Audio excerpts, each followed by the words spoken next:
All right, check it out. So I got the 87 with the tonneau cover on it.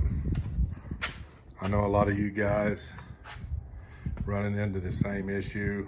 You want to go with the Milwaukee packout system, but it will not fit underneath the tonneau cover. So just a little quick trick.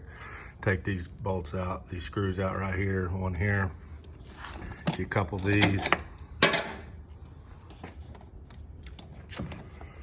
You couple these pins right here, drill that out. Take that out. Over these right here, or whatever you got in mind. Voila, problem solved. Pretty simple.